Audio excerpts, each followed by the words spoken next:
Dan and Corey here, welcoming you into Libservative. The great fundamental issue now before our people.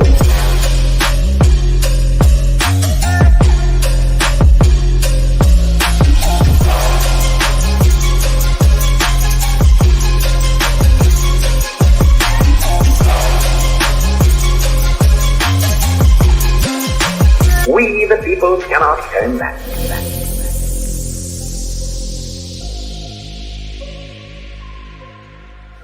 Yeah, welcome in to another rousing rendition of Libservative. Intellectual idiots fostering political and cultural literacy. Bell the Bodysnatcher on the ones and twos. He, as always, is Corey Walsh. He's Dan Griffin.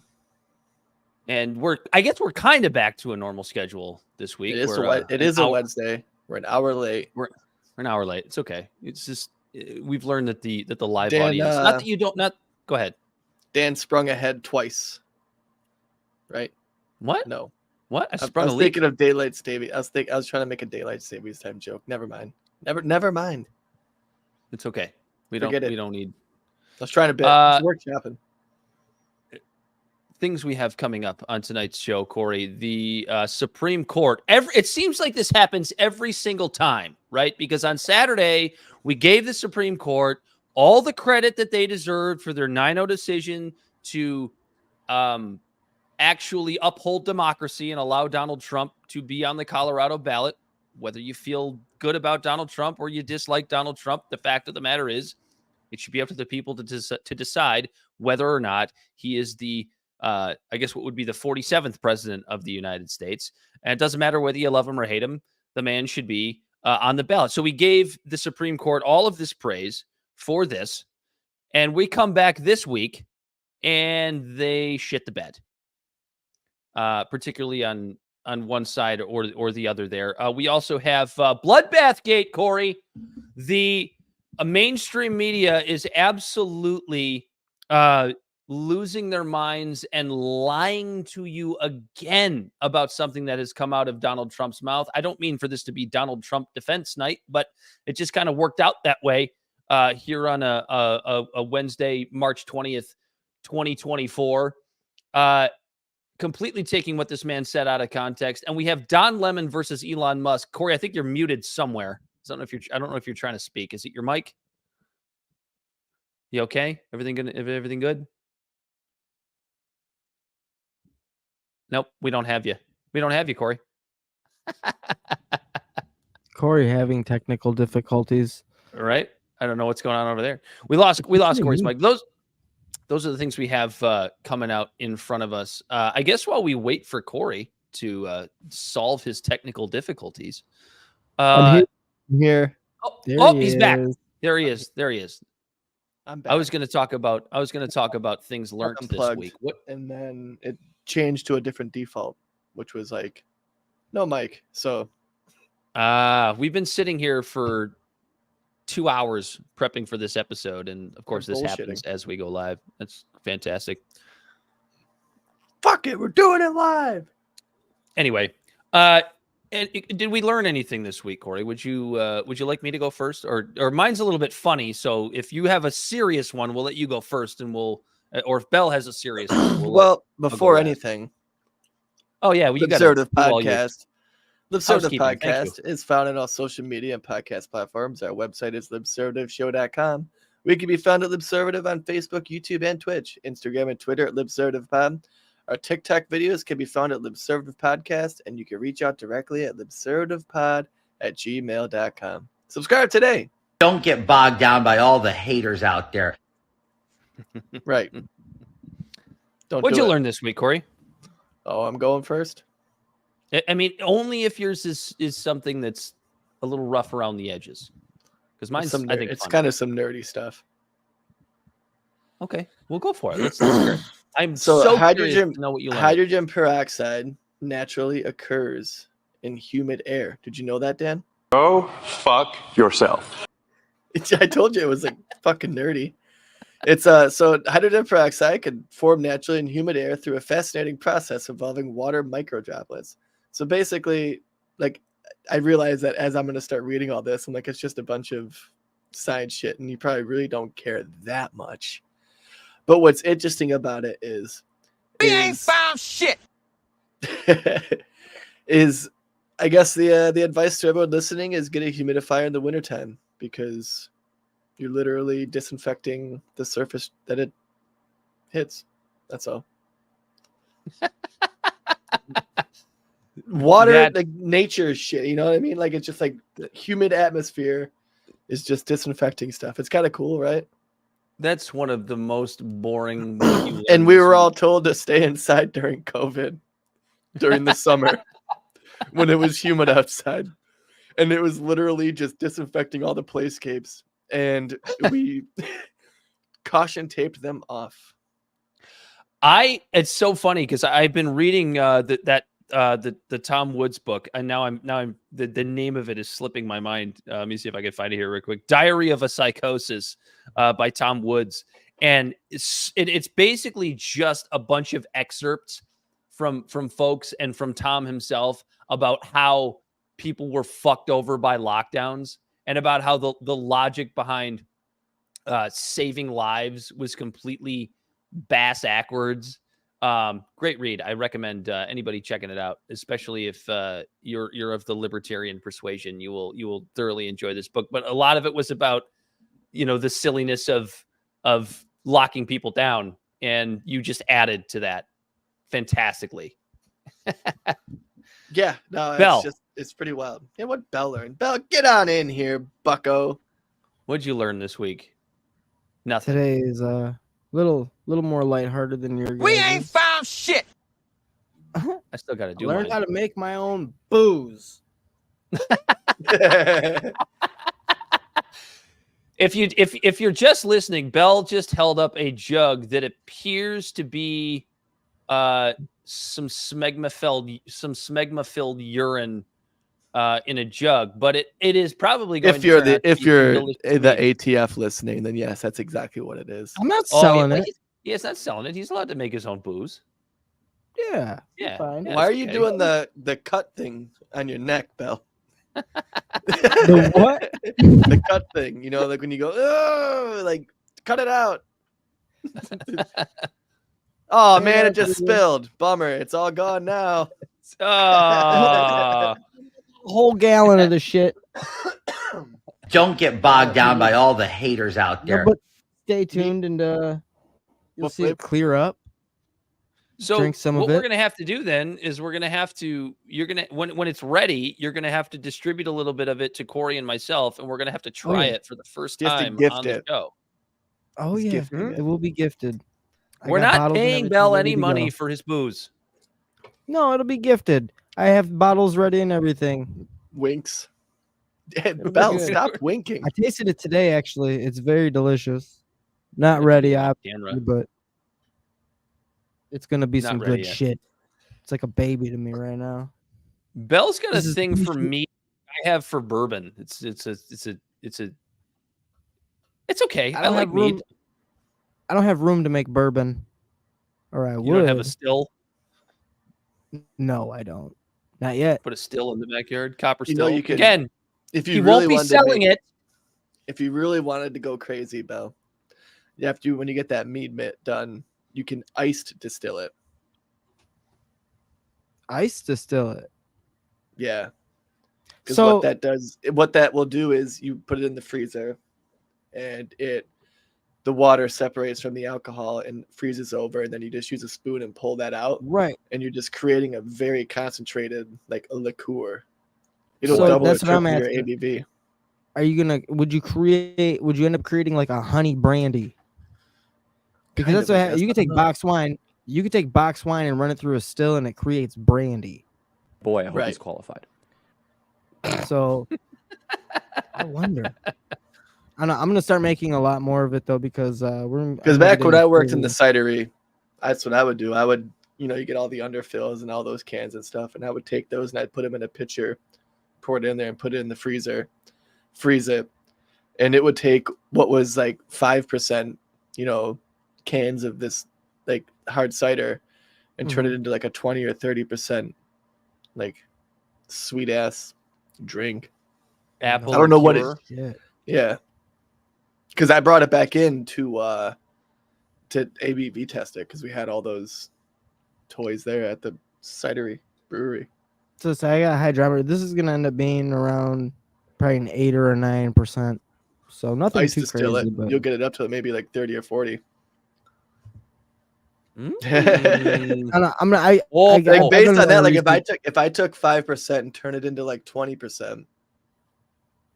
But see, the thing is, You I could could take it- go get some honey for like $10, and then go get 10 packets of yeast of the. It's called EC1118, and you could end up with a 18-19% just from But if you doing it normal. if you're able Yeah, to different yeast. will if you're produce able to different distill ABVs. that down into a liqueur, I guarantee you, because I am an amateur mixologist over here, I guarantee you I can make a really interesting cocktail out of it.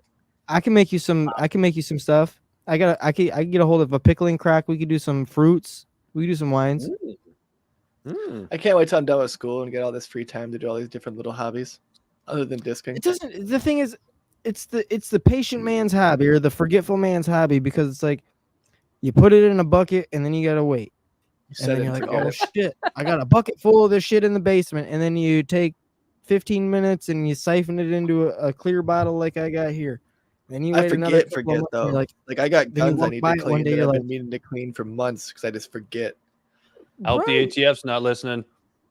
You just walk by it They're one day, you're like, legally oh owned. shit, that's crystal clear, and then you put it in a Go bottle and then you fuck taste it. And you're like, yourself. this shit is delicious. Oh, I got another batch in a bucket. All right. So Bell learned how to make his own mead. I'm excited. I'm excited to try it. Gentlemen, It's literally what I the only learned is- hobby he has right now. He just doesn't do anything else. He just watches the meat in a jar. You think watching paint dry is boring? You should you should watch mead ferment. My what I learned this week is something that actually just came to me maybe 10 minutes before we started the show, and that is the fact that I shouldn't say I learned this. It's just a suspicion that I have. I'm pretty sure Matt Walsh wants to fuck Dylan Mulvaney.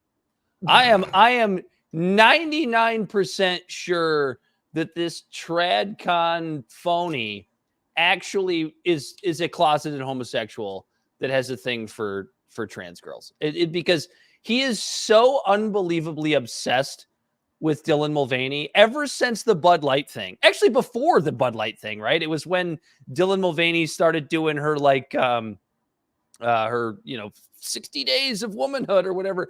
There is a video every single day of Matt Walsh talking about Dylan Mulvaney, and now he has fodder probably for the next 7 weeks because Dylan Mulvaney has a song out with what appears to be a pretty damn well produced music video. I haven't listened to it. I haven't watched it. I've heard snippets. I've seen snippets. I'm sure the song is fucking terrible. However, Matt Walsh cannot stop talking about Dylan Mulvaney Yeah, he to can't help himself. an unhealthy degree. It's But like, then- I understand because hold on, Corey, because I understand, and I'll let you make your point. I understand like his logic being a TradCon of like really being against the sort of trans ideology, whatever it is, towards kids and all that stuff. I think I've mentioned on this show multiple times. I watched What Is a Woman. I actually thought it was pretty good. Obviously one-sided, but still not bad. Because I think it is a topic that needs to be discussed and it's important. Like, why are so many people becoming trans at such a young age all of a sudden? So like, I don't have an issue with Matt Walsh, like pursuing that, but he just takes it to this level of like, why is he so focused on Dylan Mulvaney? Like Dylan Mulvaney is the only trans person in the world that like, she's not even that famous anymore. Like people have kind of forgotten about her. Like, I don't get it. Anyway, what were you going to say? I got two things, Dan. First off, it's clear why he's doing it in all reality, right? Actually, you know what? I'm going to start off with this. I don't think he wants to bone Dylan Mulvaney. However, okay, I bet you that his porn history is questionable and he might possibly get pegged by his wife. I'll say that. Because you know what he does? He has a whole family. He has this whole thing going on. I don't think if anyone was a closeted homosexual, they would be that. Well, I don't know. Maybe not. But that's a lot of devotion. So I just think of maybe. I don't know, Corey. Do you remember how gay men were prior to it being sort of made acceptable in the 80s and 90s? So that's his kink. They did it. That's his because he's a trad con. His kink is to be a homosexual from the 50s and hide it.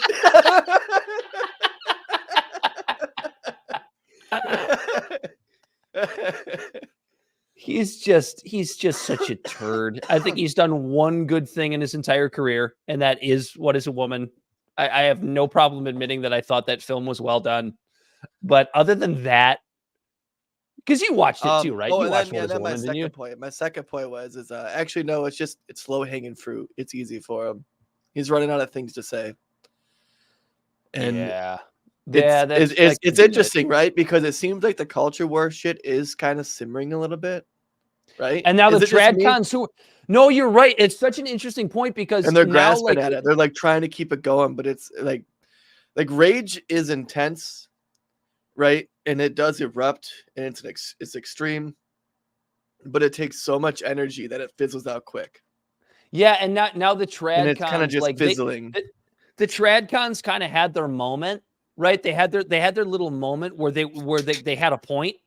Which was like at the height of wokeness, right? The height of like COVID and all of the culture war stuff. And they're doing what the liberals did in like in the late teens, first couple of years of the 20s, when they pushed a bunch of people away from their group and left them behind because they keep moving this crazy ass goalpost further and further and further.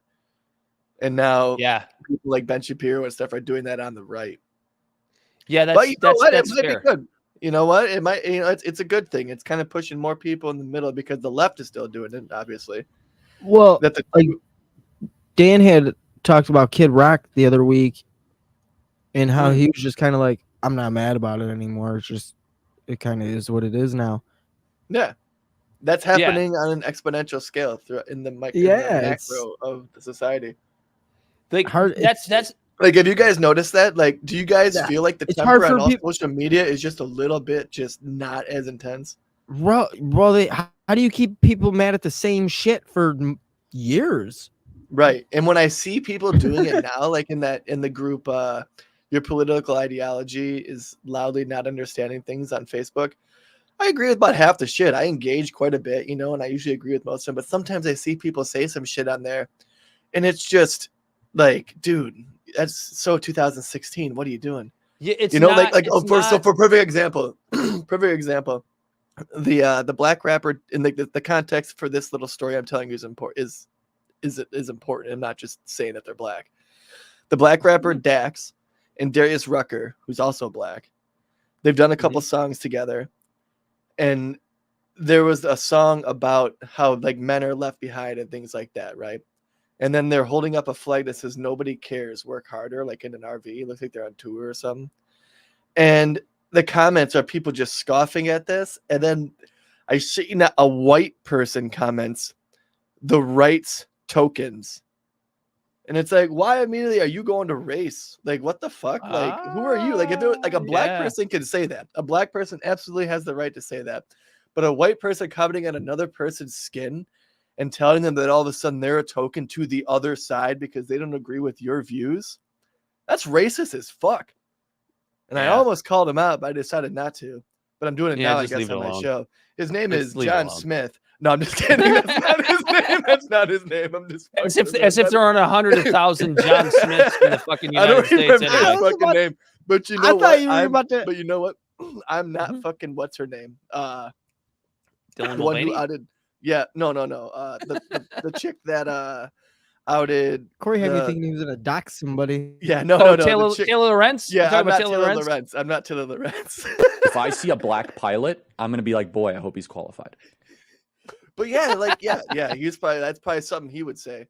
Like this guy though, I was just like, what the fuck, dude? Like do you realize? Yeah, we're like because when we're getting to a point. I'm like, he better be black. You know, and like I looked at And his he was, profile man. and he was like this super white liberal, and I was like, oh Jesus Christ, dude, like do you not understand that how racist What you're doing. that is? What you're doing.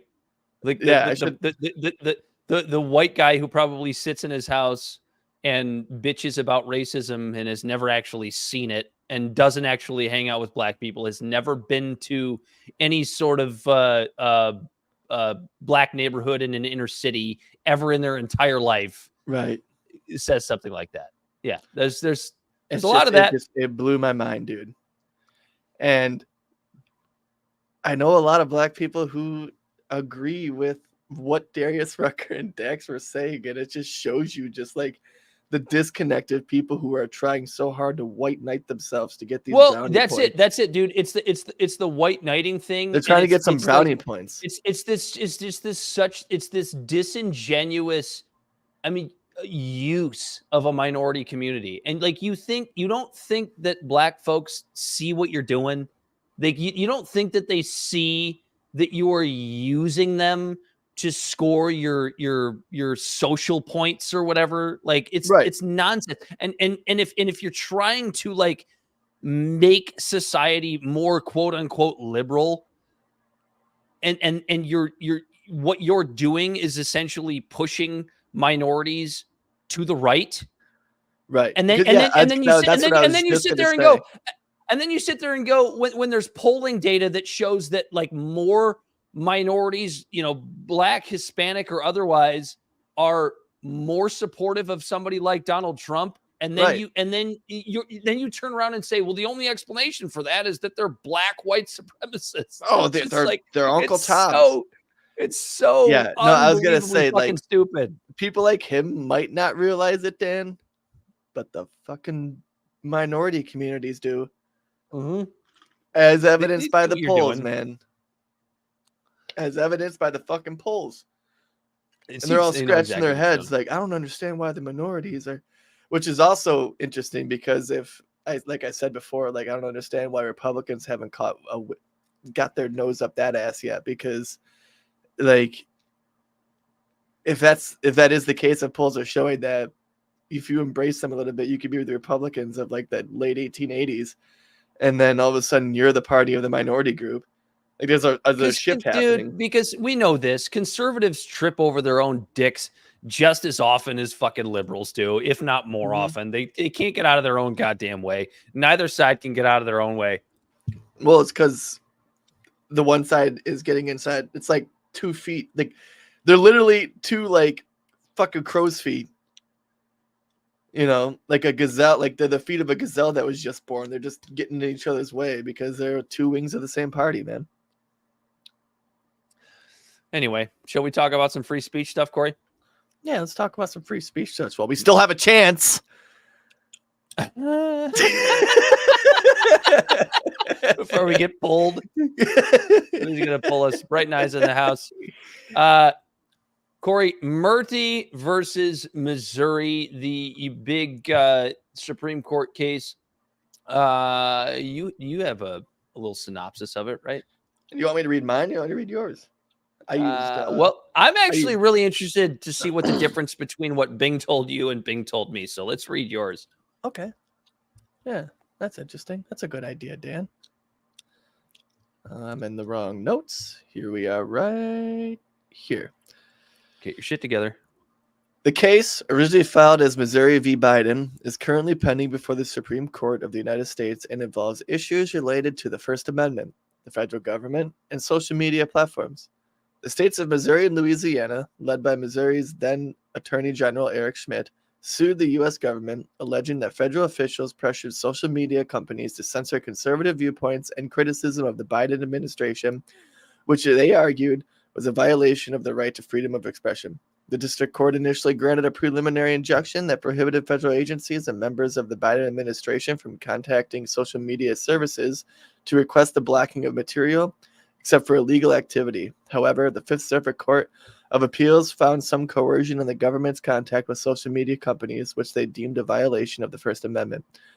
The appellate court narrowed the scope of the injunction to block any attempts by the government to threaten or coerce moderation on social media.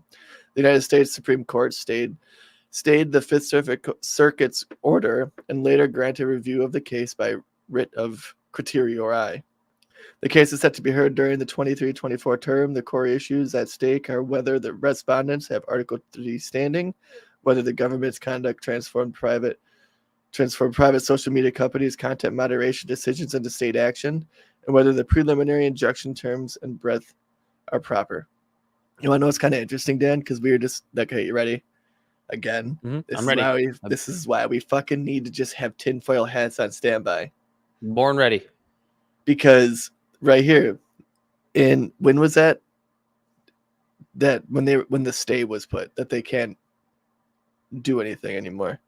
Anyways, there was a stay, and we were talking about how the last couple of months, it seems like social media has the pressure has been released a little bit, and the tempers aren't flaring as much.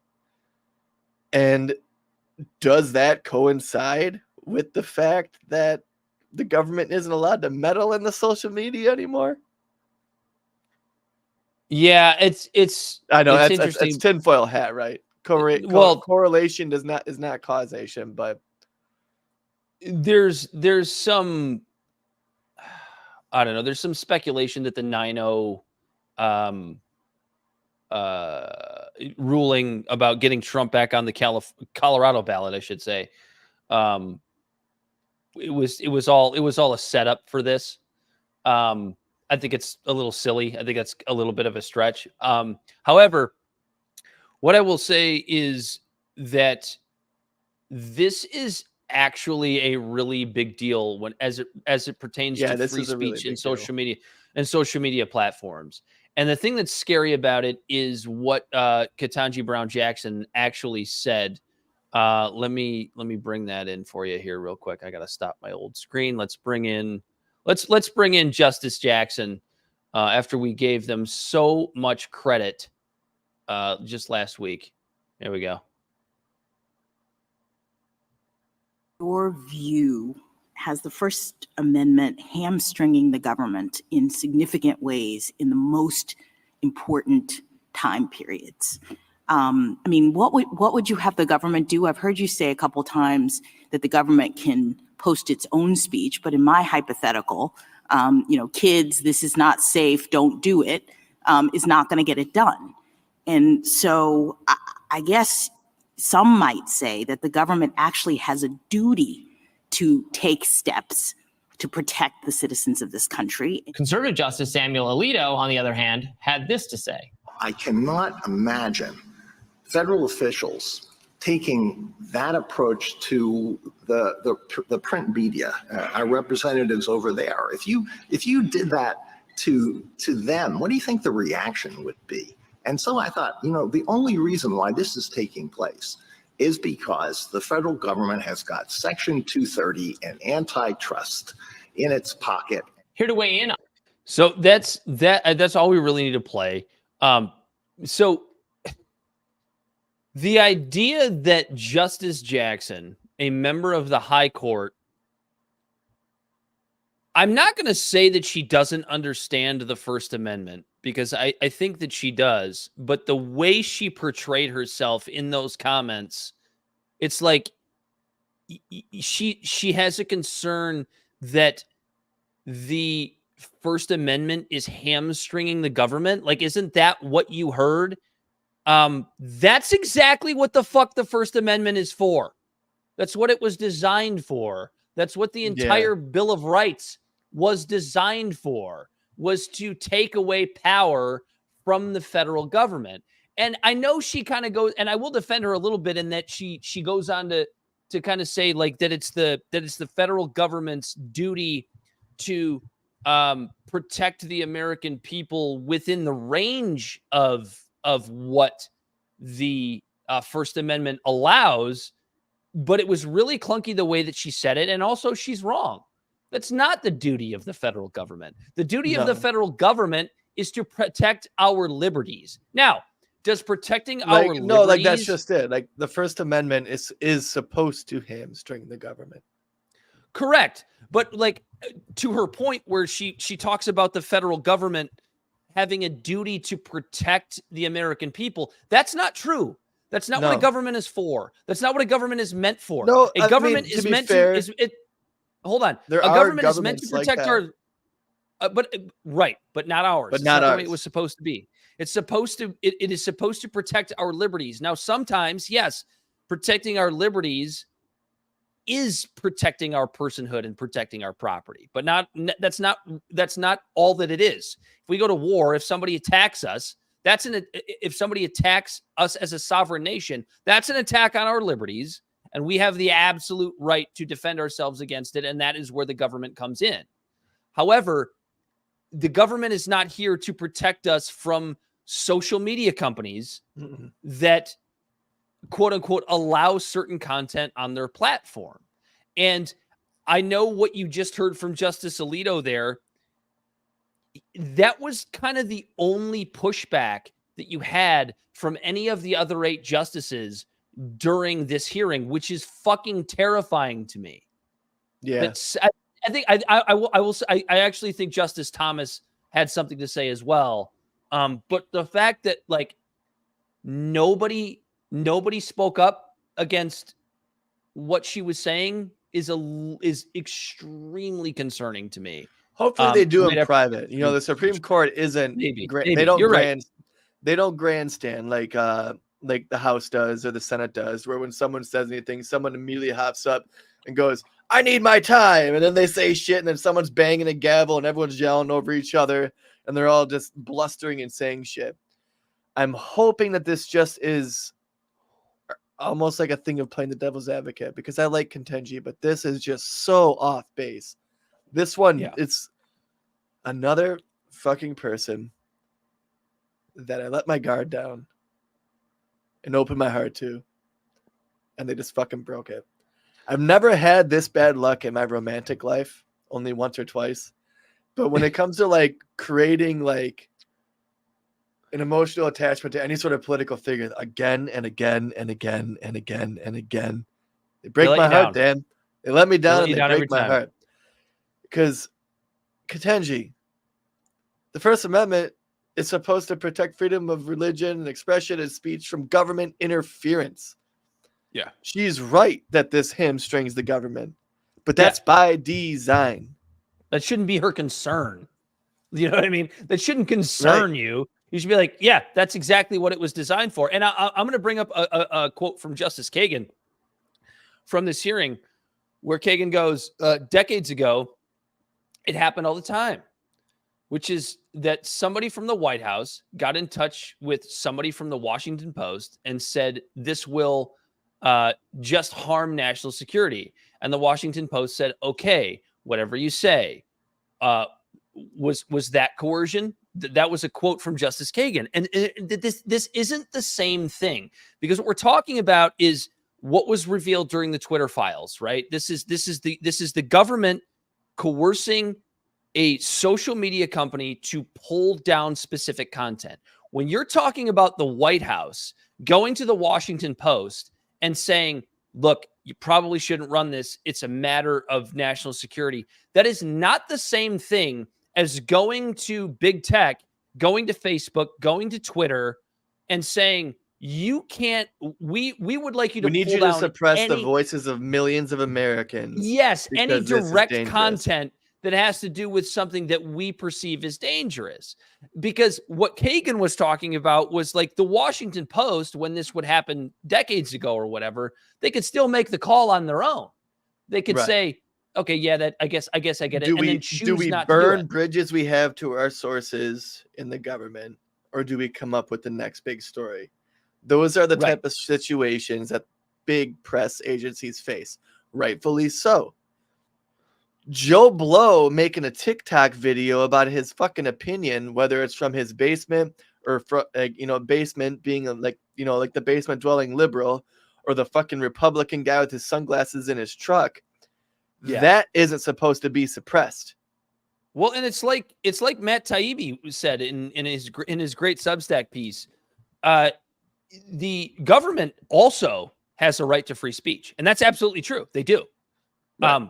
The president can get up on the bully pulpit. He has the the bully biggest pulpit fucking megaphone of anyone that Theodore Roosevelt made famous. He can jump up there and say, listen, there's a lot of stuff on social media right now. We think it's wrong, and here's why. But when you have the threat of Section 230 being repealed, when you have the threat of antitrust being used to break up these companies, that's a threat, Corey. Is a threat not a form of coercion? I would have to say, yeah, and you know what? It absolutely you could even argue that that's a Fifth Amendment violation, because compelled speech is just as much as an issue as freedom of speech. Yeah, absolutely. Yeah, so forcing their hand to make, like, I mean, I guess it still falls under censorship. You're not making them say anything, but you're kind of forcing these companies to implicitly make a statement by blacking this stuff, saying they don't agree with it. You're compelling them to say that by their actions. There's nothing wrong with the government going to social media companies and being like, we would really like it if you didn't allow this type of speech on your platform. They're allowed to do that. There's nothing wrong with that. But when you start to make threats, when you start to make overt or covert threats about antitrust and about Section 230, that is coercion. That's a violation of free speech. And I to me, it seems like this should be kind of an open shut thing for the Supreme Court. And 3 weeks ago, if you had asked me if I had faith that they would do this the right way, I would have said absolutely. Now, after what Ketanji Brown Jackson just said in that hearing, and just the lack of pushback from the other 8 justices, am I so confident today? I'm going to tell you, no, I'm not. And it seems like go ahead. This is, to be fair, what we're talking about now is them just talking about it. This isn't a ruling. Yeah, they're hearing it's opening arguments or whatever. They haven't even decided if they're going to take the case up. If I understand that right, Bell, will you look that up real quick? Can you find that out for me? From my understanding, Murphy versus Missouri, Bell. I don't even think that they've taken the case up. I don't even think he's listening to us. He's not even listening to us. Sounds about right. Anyway, go for it. What I was gonna say is, I think that this case isn't even taken up yet. I think these are just like them deciding on whether or not they should even talk about it. I mean, even take it up, right? I think that's what this was. Yeah. I don't know. I think it is absolutely reasonable to take Ketanji Brown Jackson's statements and be concerned. I think that's completely fine, to be concerned. And I think what I was going to say earlier is, I think a lot of this just has to do with the fact that so many of these it's not even just the justices, right? It's so much of Congress. It's so much of, the president of the fucking United States. They don't understand this tech at all. Like their age shows, when it comes to what social media is, what it's designed for, and how it actually applies to free speech. Does that make sense? I understand that that the Supreme Court is a lifelong position and all that stuff, but like, I mean, what's the average age of our Supreme Court justices right now of the 9? I mean, I'm going to imagine they're in their mid 60s. Yeah, as far as an average age goes. Like these people don't understand the ramifications of censoring Section 230 and of allowing the federal government to make these to use these sort of coercive tactics. Because you could make the argument that they're not directly making the demands, but it's like Matt Taibbi said, it's like the federal government came around over the Twitter files, over the Hunter Biden stuff, over COVID stuff. Hey, really nice social media company you got there. Really be sad if something happened to it. Like that's what this is. That's exactly what the federal government did to Twitter, to Facebook, and to various others throughout COVID and throughout the whole Hunter Biden laptop story deal. That's a threat, and a threat is coercion. It's not a matter of we really think this is inaccurate and we don't like it. We'd like for you to pull it down. But the other point of this is, and what I was kind of getting at with the justices and kind of the older people in government not understanding what social media is, because they want to keep applying this mainstream media narrative of like, if you just go to the Washington Post, like that's not what social media is. This is hundreds of millions of posts every single day. This isn't like as Elon Musk said, the 20 or 30 articles that are written by a publication within a week. Like, it's easy to keep track of that shit. To expect Twitter or Facebook or any of the others to keep track of all of this stuff and pull it down as you see fit as the federal government, that's not the same thing. That's not the same thing. And if you're going to censor, like, for example, Tucker Carlson from saying what he wants to say on Twitter, then go to Tucker Carlson like you would if it was the Washington Post, because Tucker Carlson in that instance is the equivalent of what the Washington Post is. He's the actual content creator. Go to him and say, we don't want you to say this. And they are still, reasons. Bell got back to us. They are still deciding on whether or not to take it up. So what I'm hoping is they just say no. Yeah, that would be good. That would be fucking beautiful. That's what I'm really hoping for. And then I'll take back her asking questions that people are focusing on out of context. Because to be fair, I mean, not necessarily out of context, but like, it's not a good look what she said. Mm-hmm. But I'm hoping this isn't the right's version of the left's bloodbath. Oh, that's a great segue.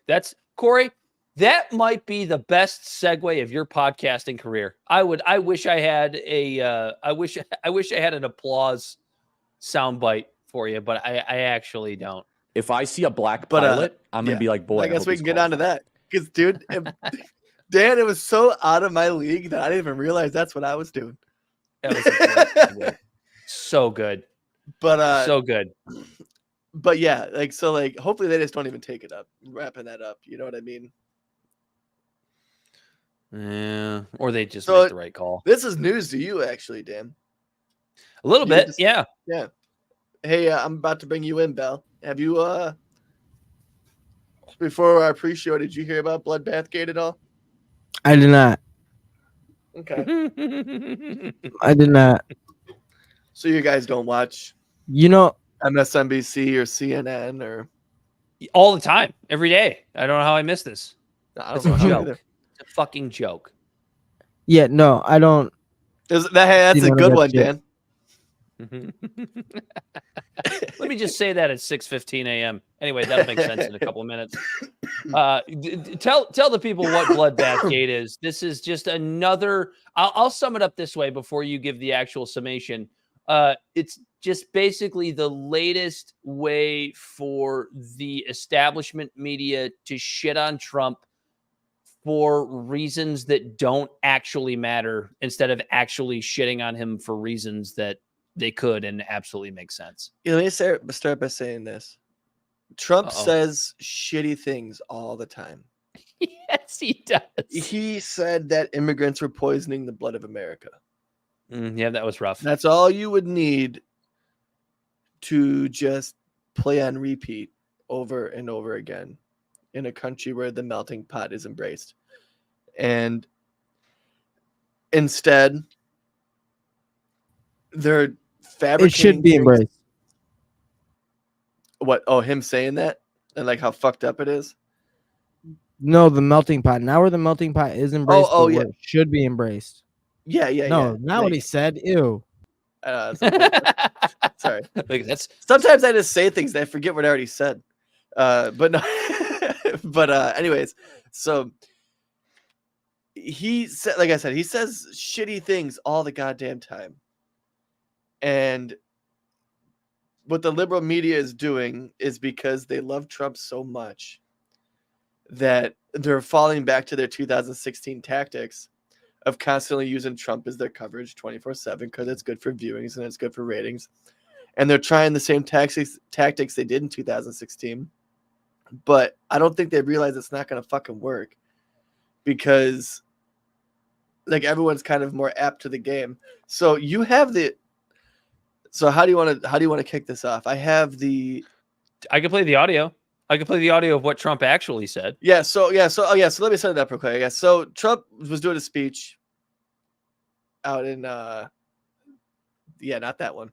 Trump was doing a speech in, I don't even know where it was, but he was doing a speech, and he was talking about China building. I think it was Ohio. Well, you know what? Just play that audio. I can't elaborate as well as that doofus can. As well as Trump did. All right, here we go. That's just a picture of Anna Kasparian. Don't worry, where she's going to be off your screen. That's where we found the clip momentarily. Here we go. Mexico has taken, over a period of 30 years, 34% of the automobile manufacturing business in our country. Think of it, went to Mexico.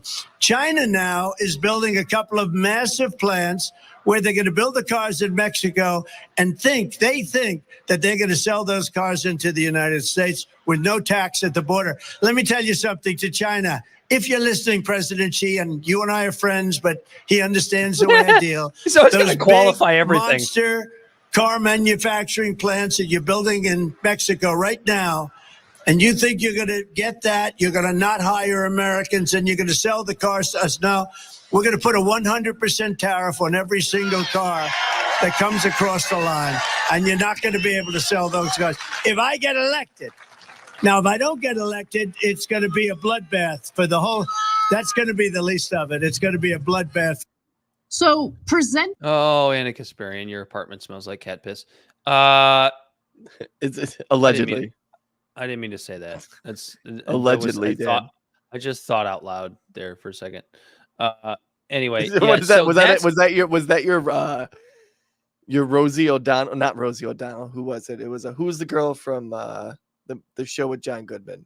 Why do all the important names? Roseanne Barr. I had a little bit of. Was that your ambient remark? Yeah, I had a little beer ambient moment there. It's just I don't know. So that's what he said. That's what he actually said. He's talking about the auto industry and all of that stuff, and all he did was use the term bloodbath. And all I'm going to say is this before I let you kind of put some context on this, Corey. The word bloodbath now is the new term that has been completely fucking bastardized. It is now a term that means nothing because what is the establishment media doing? The establishment media is going out and saying that Donald Trump is actually calling for violence based on that clip. Yeah. Never mind what he actually said. What he actually said makes no fucking difference. They are actually using this to say that Donald Trump is calling for violence in the United States. It is if he loses the election. It is the new. It's his. What was the famous word during 2016, Corey? The dog whistle. It's a dog whistle. Yeah, the dog whistle. I love the dog whistle. So here's Joe Scarborough. Joe Scarborough. What a fantastic from Morning Joe. Great show. Watch it every morning. I highly recommend. This is just one of dozens of responses. So this is actually a response to the response. So when that first came out, a bunch of media outlets were like, Trump saying that there's going to be a bloodbath if he loses the election. If he loses the election. And like before I even knew the context of what Trump said, when I heard that, because I saw the mutters and the murmurs of all that stuff on social media, and not even necessarily social media, like in media itself, like outlets that you see on social media, because that's a big difference between that and what people are saying, right? The media I follow on social media is who is saying these things. I think that's important to actually distinguish. And they were all like, "Oh, Trump says it's going to be a bloodbath if he doesn't get elected." And I saw that. I didn't even click on. I was just like, "Yeah, it sounds like Trump." You know, it sounds like something you'd say. At this point, Corey, it's like calling somebody a racist. It's like if somebody calls somebody a racist, I'm like, probably not. But yeah, let's probably see what not. they You're just trying to just twist a knife or some weird dumb shit. And so then I actually heard the speech, you know, like that quip of the speech, and I was like, wait, that's what they were saying? And I was like, and that's what they're saying? And I'm like, well, that's silly. It's completely out of context. If you would have played the video we were playing with Anna Kaspiran, she was saying the same exact thing. It was completely out of context. It's bullshit. Almost every single person on like the alternative media site. To be fair, the Young Turks were actually calling the media out for what. Yeah, for the way they Breaking Points portrayed was it. calling them out. All of the alternative media outlets, you know, I guess now and even including us, like we're ourselves. We're calling out the mainstream media for trying to make this a thing, and like it's interesting to see because we all would have fallen for this in 2016. Yeah, we might have. So here's Joe Scarborough responding to the people who were calling out the media for trying to make this something that it wasn't. I can't wait. We can't hear it, Corey. Why can't we hear it? Really? Yeah, I can't hear it. You really can't hear it? Can't hear it. Huh. Here, let me try this real quick, bud. Okay, bud. That's annoying. Why can't you hear it? I don't know. I don't know what to do. What do we do? We're losing viewership. We're losing viewership as we go. Is the did you try turning it off and turning it back on? I just don't know why it's not playing it for you. Oh, it's a bummer because we had some drops pulled from this one. Yeah, no, we're gonna get this. We're gonna skin this cat. Do you have your audio turned off on that browser? Can you hear it now? Nope. Okay. You have your audio turned off on that browser? Is that the problem? That's what we're gonna do. I had to bring it back into our browser. Remember, but I don't know if you could hear it when I was doing it earlier. Could you? I could. That's weird. I could hear it loud and clear. Yeah, it's just weird. Joe Scarborough using curse Nope. words. Don't even say it. It's probably you're probably gonna be able to hear it here. Here we go. I'm waiting for this. I'm He's ready. talking about a bloodbath. There we go. For America, it's laid out in the terms of it, and these idiots on Twitter, these idiots on cable news, these idiots on Sunday shows going, well, yeah, well, presidents, you know, he was talking earlier about the auto industry, and this is one more. It's just bullshit. Let me say that at 6:15 a.m. Let me say that. Bullshit. So edgy. I love how he had to. We're not stupid. Americans aren't stupid. This is bullshit at 6:15 a.m. Sometimes a bloodbath means a bloodbath. And when he finishes by saying, and that's just going to be the least of it, seriously, these people may be stupid. We're not. We're not. We do apologize for the like the Trump promotion at the bottom of the screen if you're watching. Yeah, we tried to do a cool layout where that was blacked because we're not here to promote Trump. We're just calling out. I just love how he had to timestamp it. Like, he had to timestamp his curse word. Like you do realize Joe Scarborough sat up all night and went, "Do I do it? Do I do it? Do I say bullshit? It's just bullshit. Do I do it? Do I say bullshit? Like, play it again. Please play it again. Can you play it again? It's just bullshit. Let me say that at 6:15 a.m. It's just bullshit. He sat up all night and just wondered. And just was like, should I do this? I'm gonna get a fight. Dude, what kills me is like when these guys fucking do this, like I don't think they realize that like maybe you could pull it off on live TV when you couldn't rewind things and shit like that. But even when they try to be edgy, you always see their fucking eyes go off to their goddamn producer off the screen to be like, Do I keep going or do I pull back? Am I being edgy? You know, dude, I love because both hold of on. their eyes went to a spot off the fucking camera. Can you play it again? Do you have it in front of you? Play it again. I want you to play it again. I want the people to hear this again. The whole thing. He was so the whole mad. thing.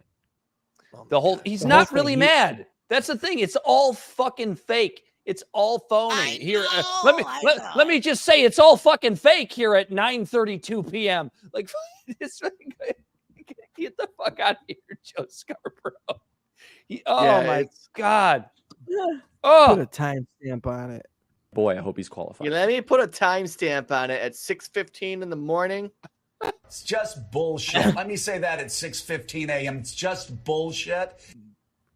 I like how he had add a question mark inflection at the end of it as he looked off to his producer. Like, is it okay that I just said that? Are we going to get FCC fined? Like, what's going on? Are you having a hard time finding it, Corey? My computer is just moving slow for some reason. I don't know why. Go fuck yourself. It's just bullshit. It's so great because Corey's going to play another video if he's able to get to it of the term bloodbath being utilized a multitude of times by the establishment media with regards to what was to be expected in the 2022 midterms, what was to be expected in the 2020 election, just using the term bloodbath over and over and over again. Oh, here we go. You got it. I see it. I'll just play it again. This is just so good. He's talking about a bloodbath for America. It's laid out in the terms of it. And these idiots on Twitter, these idiots on cable news, these idiots on Sunday shows going, well, yeah, well, presidents, you know. This is one more. It's just bullshit. Let me say that at 6:15 a.m. It's just bullshit. He knew what he was doing. We're not stupid. Americans aren't stupid. He was talking about a bloodbath. Sometimes a bloodbath means a bloodbath. And when he finishes by saying, and that's just going to be the least of it, seriously, these people may be stupid. We're not. It's just bullshit. It was just so remarkably classic Morning Joe is all that was. That's just great. What I love about it too is like people immediately, and like maybe this is why they want to get rid of TikTok, because people immediately start making TikToks like this. About them. Sometimes Corey, before you play this, let me just say, sometimes a bloodbath is just a bloodbath, is an actual bloodbath. Bloodbath. I hate this word now. This word is dead to me. The quote bloodbath at the RNC. Headlines calling it a quote bloodbath. Yeah, bloodbath. Not only is it going to be a bloodbath, but after they leave New Hampshire, it's a bloodbath on her home turf. That's really tough. Trump has left a lot of corpses in his wake. I mean, we can count the bodies as part of the quote MAGA drive to take over Maricopa County. And the headline refers to it as an impending bloodbath. Columnist Charles Blow has a new piece for the New York Times entitled A Biden Bloodbath. 2018 midterms, you can bet that they 100% are fearing a slaughter. In fact, the word bloodbath and massacre come up frequently. The Republican Party will be destroyed. It's going to be a bloodbath. There's going to be a bloodbath one way or the other. Bloodbath for Bernie Sanders. It's been a bloodbath. They're shaping up to be a bloodbath. Head off a bloodbath in next year's crucial midterm. Off-year elections are often a bloodbath. This week's bloodbath for Democrats, a bloodbath at the ballot box. There could be a Republican bloodbath. They'll talk about a bloodbath. It's a bloodbath. I have to talk about you. Politico.com reports tonight. Wow. That's just an example of the corporate media using the term bloodbath over and over and over and over and over and over and over again, but somehow Trump using it makes it so much worse. It's just it's you know, like, I guess growth is a son of a bitch, man. Like I just feel like that I would have fallen for that in 2016. I probably would have too. Yeah, I mean, I've admitted on this show multiple times that in 2016 I had TDS. I think Corey, you had a bout of TDS as well. I don't think it was nearly as bad as mine. I admit I was the one who was captured by that probably more than you were. And it's just like you just look at this shit and you go, dude, so many reasons to hate Trump. So many reasons. So many actual policy related reasons to say that this man is going to be a bad But that's president. the thing is no one gives a shit about policy. And you know what? Nobody cares. I meant to mention this about that video of Trump himself. His followers don't give a shit about policy. And the people blindly following the Democratic Party don't give a shit about policy. Because look how fucking bored they all looked when he was actually talking about policy. They were yawning. Yeah, the guy in the background was yawning in the Trump speech. I pointed that out. Yeah, absolutely. He's talking about policy, and they are just say China. You know what I mean? Like, it's all a. We are living in idiocracy. 100%. This really absolutely is idiocracy. We have the Don Lemon Elon Musk interview. I'm thinking we should try a little bit of an experiment here, Corey. What's that? We end the show. I go take a piss. And we talk about it in the after show and post it later. What do you think about that idea? I'm not gonna lie to my to the listeners out there. I totally just sprung that on him. It's already 9:38. We could do a standalone, try to put something in next week and just watch that and commentate on it. That sounds like more fun. I like it. Why don't you tell the people where they can find us? Yeah, and then next week, let's timestamp this because I want to talk about this NAR thing. Libservative Podcast is found on all social media podcast platforms. Our website is libservativeshow.com. We can be found at Libservative on Facebook, YouTube, and Twitch. Instagram and Twitter at LibservativePod. Our TikTok videos can be found at Libservative Podcast, and you can reach out directly at libservativepod@gmail.com. Subscribe today. You know, I almost don't even need that anymore. I almost like 100 episodes in, and I almost have it memorized. We're saying it there twice. You go. That you should. Twice once a week. But I'm only saying it twice once a week, right? But like just now, I lost my spot because I was saying it faster than I was reading it. That's why the people love you, Corey. That's why you are the fan favorite. I'm just the turd that does the show with you. I don't know. We should do a survey. That's inconclusive. Who do you love more? Everybody's gonna say Bell. They love Bell the most because he talks the least, and he says the least dumb shit. I never have an opportunity to say dumb shit, and I'm good with that. Bell, we've said you a million times. You could literally be on here the whole time. But he likes not having the opportunity to say dumb shit. He likes it. He likes us. He likes. Sometimes I slip up, but they never see it. You know? Yeah, like when it's just bullshit. Like when I said, "Hey, Bell, look up whether or not that case is being decided," and then you got back to us like 8 minutes later. These idiots on cable news. Okay, so maybe 5. I was trying to look up, like if it was because you're asking right, but talked about is it being taken up in court? So I'm looking up actual decisions that have been made. No, I know, that's great, but only because you're already kind of put on blast because it's in the audio. We asked you verbally like 5 minutes before I put it into the text in the private chat. And Dan on here goes, "Oh, Bell's not even listening. He's over there laughing." And we just see you laughing at you down on the corner, looking off screen, laughing about something. If I see a black, I'm gonna be like, "Boy, I hope he's qualified."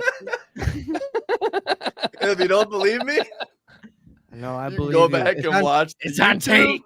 You can go back and listen to the podcast. Hey, man. And same for you, listeners. You can absolutely go back and watch this debacle in real time. It's just bullshit. Let me say that at 6:15 a.m. It's just bullshit. It's just that's Bell right now. It's just bullshit. It's just bullshit. But hey, Bell. Bell, don't worry. Don't get bogged down by all the haters out there. I'm not gonna lie, I'm pretty drunk. Me too. He's wasted on that non-fermented mead. I'm gonna No, I'm wasted on Miller Lite or Miller High Life. Champagne of beer. Beers, brother. Champagne of we're gonna beers. we Oh, are yeah, gonna brother. we are gonna ground. We're gonna take this ship to ground. We're gonna settle this bitch. For Bell the Body Snatcher, he as always has been Corey Walsh. He's Dan Griffin. This is Bedlam Conservative. And until next time, we are out of here.